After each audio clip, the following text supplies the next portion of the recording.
Intro. Quality interview में interviewer सिर्फ यह नहीं पूछता कि पीएफएमईए क्या है, वह पूछ सकता है अगर कस्टमर कंप्लेंट आ जाए तो आप क्या करेंगे। प्रोसेस अचानक आउट ऑफ कंट्रोल हो जाए तो आपका एक्शन क्या होगा। सप्लायर से बार बार रिजेक्शन आ रही है तो कैसे कंट्रोल करेंगे। अगर आप इन प्रैक्टिकल क्वेश्चंस के आंसर्स कॉन्फिडेंटली देना चाहते हैं तो यह वीडियो पूरा देखिए। आज हम करेंगे top 20 quality interview questions. Part 2। Question 1, पीपीएपी क्या है। पीपीएपी यानी प्रोडक्शन पार्ट अप्रूवल प्रोसेस। इसका पर्पस है यह डेमोन्स्ट्रेट करना कि सप्लायर ने प्रोडक्शन प्रोसेस को इस तरह डेवलप किया है कि वह कंसिस्टेंटली कस्टमर रिक्वायरमेंट्स को मीट कर सकता है। पीपीएपी में टिपिकली शामिल हो सकते हैं design records process flow diagram, PFMEA control plan, MSA studies, dimensional results material, performance test results, capability studies PSW. Interview में सिर्फ डॉक्यूमेंट्स के नाम मत बताइए, कहिए PPAP is evidence that the production process is capable of consistently producing conforming parts according to customer requirements. Question 2. APQP क्या है। APQP यानी Advanced Product Quality Planning। इसका उद्देश्य है प्रोडक्ट और प्रोसेस डेवलपमेंट के दौरान क्वालिटी रिक्वायरमेंट्स को सिस्टमैटिकली प्लान करना।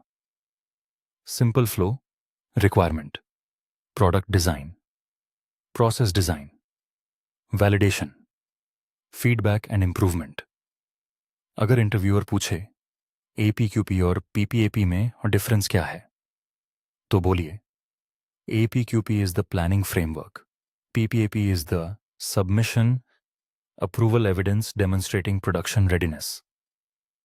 क्वेश्चन 3, एमएसए क्या है। एमएसए यानी मेजरमेंट सिस्टम एनालिसिस। इसका पर्पस है वेरीफाई करना कि हमारा मेजरमेंट सिस्टम रिलायबल है या नहीं। एमएसए में हम रिपीटेबिलिटी, रिप्रोड्यूसिबिलिटी, बायस, लिनियरिटी और स्टेबिलिटी इवैल्यूएट करते हैं। एग्जाम्पल, यदि एक्चुअल पार्ट ठीक है लेकिन मेजरमेंट सिस्टम गलत रिजल्ट दे रहा है तो डिसीजन भी गलत होगा। इसीलिए good measurement system is the foundation of good quality data. Question 4, CP और सीपीके में क्या डिफरेंस है। सीपी और सीपीके का डिफरेंस अक्सर पूछा जाता है। सीपी प्रोसेस की पोटेंशियल कैपेबिलिटी बताता है। यह मेनली प्रोसेस स्प्रेड को स्पेसिफिकेशन विथ के अगेंस्ट कंपेयर करता है। सीपीके प्रोसेस स्प्रेड के साथ साथ प्रोसेस सेंटरिंग को भी कंसिडर करता है। सिंपल लैंग्वेज में CP equal potential capability, CPK equal actual capability considering centering. Interview में फॉर्मूला याद रखने के साथ यह भी समझाइए कि capability study valid measurement data और अप्रोप्रिएट प्रोसेस कंडीशंस पर आधारित होनी चाहिए। क्वेश्चन 5, कंट्रोल चार्ट में यूसीएल और एलसीएल क्या हैं। कंट्रोल चार्ट में CL equal center line, UCL equal upper control limit, LCL equal lower control limit. इनका पर्पस प्रोसेस वेरिएशन को मॉनिटर करना है। लेकिन एक इंपॉर्टेंट पॉइंट, कंट्रोल लिमिट्स और स्पेसिफिकेशन लिमिट्स एक ही चीज नहीं है। स्पेसिफिकेशन कस्टमर रिक्वायरमेंट से रिलेटेड है, कंट्रोल लिमिट्स प्रोसेस बिहेवियर से रिलेटेड है। क्वेश्चन 6, 5 वाई क्या है। 5 वाई एक simple root cause analysis technique है। एग्जाम्पल, प्रॉब्लम, पार्ट में स्क्रैच आया। वाई, पार्ट हैंडलिंग में डैमेज हुआ। वाई, कंटेनर में प्रॉपर प्रोटेक्शन नहीं था। वाई, स्टैंडर्ड पैकेजिंग डिफाइन नहीं थी। वाई, पैकेजिंग रिस्क आइडेंटिफाई नहीं किया गया था। अब सिर्फ ऑपरेटर को ब्लेम करना रूट कॉज एनालिसिस नहीं है। रूट कॉज को एविडेंस से वेरीफाई करना जरूरी है। क्वेश्चन 7, पोर्शन 7, केपीए क्या है। केपीआर यानी corrective action and preventive action, लेकिन प्रैक्टिकल अप्रोच में सबसे इंपॉर्टेंट है। प्रॉब्लम को सिर्फ करेक्ट मत कीजिए। पहले containment, root cause, corrective action, effectiveness, verification, recurrence prevention. और याद रखिए, action implemented is not equal to action effective. Effectiveness verify करना जरूरी है। क्वेश्चन 8, इंटरनल ऑडिट में मेजर फाइंडिंग मिलने पर क्या करेंगे? सबसे पहले फाइंडिंग को क्लियरली अंडरस्टैंड करें। इमीडिएट करेक्शन या कंटेनमेंट करें। पुहिड, रूट कॉज एनालिसिस करें। 2, करेक्टिव एक्शन डिफाइन करें। 3, रिस्पॉन्सिबिलिटी और टारगेट डेट तय करें। 4, इंप्लीमेंटेशन के एविडेंस कलेक्ट करें। 5, इफेक्टिवनेस वेरिफिकेशन करें। और ऑडिट फाइंडिंग को क्लोज करने से पहले वेरीफाई करें कि प्रॉब्लम वास्तव में एलिमिनेट हुई है। क्वेश्चन 9, कस्टमर कंप्लेंट आने पर फर्स्ट एक्शन क्या होगा? कस्टमर कंप्लेंट आते ही सीधे रूट कॉज पर जंप मत कीजिए। पहले कंप्लेंट को अंडरस्टैंड करें, सस्पेक्ट बैच आइडेंटिफाई करें, स्टॉक कंटेनमेंट करें, कस्टमर रिस्क असेस करें, ट्रेसेबिलिटी चेक करें। इसके बाद डिटेल्ड रूट कॉज एनालिसिस शुरू करें। Containment protects the customer while investigation finds the cause. Question 10, supplier quality problem को कैसे हैंडल करेंगे? अगर सप्लायर से रिपीटेड रिजेक्शन आ रही है तो सिर्फ सप्लायर को रिजेक्शन रिपोर्ट भेजना काफी नहीं है। आपको एनालाइज करना चाहिए defect trend, supplier process incoming, inspection, data supplier, ई root cause, corrective action effectiveness और जरूरत के अनुसार supplier audit, process audit capability study, additional controls कर सकते हैं। क्वेश्चन 11, पोकायोक क्या है? पोकायोक का मतलब है मिस्टेक प्रूफिंग। एग्जाम्पल, अगर असेंबली में रॉन्ग ओरिएंटेशन पॉसिबल है तो ऐसा फिक्सचर डिजाइन करें कि गलत ओरिएंटेशन में पार्ट फिट ही ना हो। यानी डिफेक्ट बनने के बाद डिटेक्ट करने से बेहतर है डिफेक्ट बनने से रोकना। क्वेश्चन 12, एनसीआर क्या है? एनसीआर यानी नॉन कन्फॉर्मेंस रिपोर्ट। जब प्रोडक्ट, प्रोसेस या सिस्टम डिफाइंड रिक्वायरमेंट को मीट नहीं करता तो नॉन कन्फॉर्मेंस डॉक्यूमेंट की जाती है।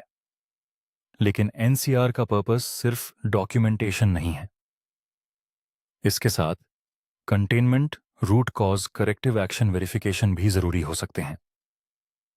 क्वेश्चन 13, ट्रेसेबिलिटी क्या है? ट्रेसेबिलिटी का मतलब है प्रोडक्ट या मटेरियल की हिस्ट्री को ट्रेस कर पाना। Example, finished part, batch, number, production date, machine, operator, raw material lot. अगर कस्टमर कंप्लेंट आती है तो स्ट्रॉन्ग ट्रेसेबिलिटी आपको सस्पेक्ट पॉपुलेशन क्विकली आइडेंटिफाई करने में हेल्प करती है। क्वेश्चन 14, कंट्रोल प्लान में रिएक्शन प्लान क्या है? रिएक्शन प्लान बताता है कि अब नॉर्मल कंडीशन मिलने पर क्या एक्शन लेना है। एग्जाम्पल, अगर क्रिटिकल डायमेंशन स्पेसिफिकेशन से बाहर मिलती है, process stop, suspect part segregate supervisor, quality inform root cause investigate process correction, reverification. यानी reaction plan should define what to do when the process or product is not as required. Question 15, quality cost क्या है? Quality cost को broadly 4 categories में समझ सकते हैं। Prevention cost appraisal, cost internal failure cost, external failure cost. Example के तौर पर ट्रेनिंग मतलब प्रिवेंशन है, इंस्पेक्शन का मतलब अप्रेजल है, रीवर्क इंटरनल फेलियर का उदाहरण है, कस्टमर कंप्लेंट एक्सटर्नल फेलियर का एग्जाम्पल है।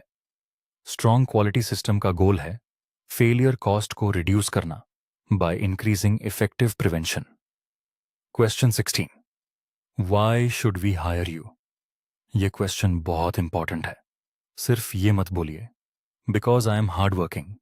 बेटर आंसर ये हो सकता है कि मेरे पास quality management systems problem solving tools और ऑटोमोटिव कोर क्वालिटी प्रोसेसेस का प्रैक्टिकल नॉलेज है। मैं data based problem solving, customer satisfaction और सस्टेनेबल करेक्टिव एक्शंस पर फोकस करता हूं और अपनी एक्चुअल एक्सपीरियंस के अनुसार मेजरेबल अचीवमेंट्स जरूर बताइए। क्वेश्चन 17, आपकी सबसे बड़ी क्वालिटी अचीवमेंट क्या है? इस क्वेश्चन का आंसर इस स्टार मेथड से दें। असम, सिचुएशन, प्रॉब्लम क्या थी? टास्क, आपकी रिस्पॉन्सिबिलिटी क्या थी? ए, एक्शन, आपने क्या एक्शन लिया? आर, रिजल्ट, रिजल्ट क्या मिला? एग्जाम्पल, कस्टमर रिजेक्शन हाई था, रूट कॉज एनालिसिस किया, प्रोसेस कंट्रोल इंप्रूव किया, रिजेक्शन रिड्यूस हुई। जहां पॉसिबल हो एक्चुअल डेटा और परसेंटेज इंप्रूवमेंट जरूर बताइए। क्वेश्चन 18, क्वालिटी और प्रोडक्शन को कॉम्पिटिटर्स की तरह नहीं देखना चाहिए। डिसीजन हमेशा customer requirement, specification, risk, data process, evidence के आधार पर होना चाहिए। प्रोडक्शन टारगेट इंपॉर्टेंट है, लेकिन नॉन कन्फॉर्मिंग प्रोडक्ट को नोइंगली पास करना सॉल्यूशन नहीं है। क्वेश्चन 19, क्वालिटी इंजीनियर के लिए सबसे इंपॉर्टेंट स्किल क्या है? मेरे हिसाब से एक क्वालिटी प्रोफेशनल के लिए सबसे इंपॉर्टेंट स्किल है प्रॉब्लम सॉल्विंग, क्योंकि आपको problem define, data collect, analyse, root cause, action, verify, standardise करना आना चाहिए। इसके साथ कम्युनिकेशन और क्रॉस फंक्शनल टीम वर्क भी बहुत इंपॉर्टेंट है। क्वेश्चन 20, इंटरव्यू में अगर आंसर नहीं आता तो क्या करें? सबसे इंपॉर्टेंट एडवाइस, गलत आंसर देने की कोशिश मत कीजिए। अगर आंसर नहीं पता तो प्रोफेशनली कह सकते हैं, I am not fully familiar with this specific requirement, but I would like to understand it and learn it. Honesty plus learning attitude एक क्वालिटी प्रोफेशनल की स्ट्रांग क्वालिटी है। इम्प्लीमेंटेशन टिप, अगर आपका क्वालिटी इंटरव्यू आने वाला है तो सिर्फ क्वेश्चंस याद मत कीजिए, एक इंटरव्यू प्रिपरेशन शीट बनाइए। हर टॉपिक के लिए लिखें definition, purpose, practical example, tool, method, your experience, result, KPI, और खासकर इन टॉपिक्स को जरूर प्रिपेयर करें।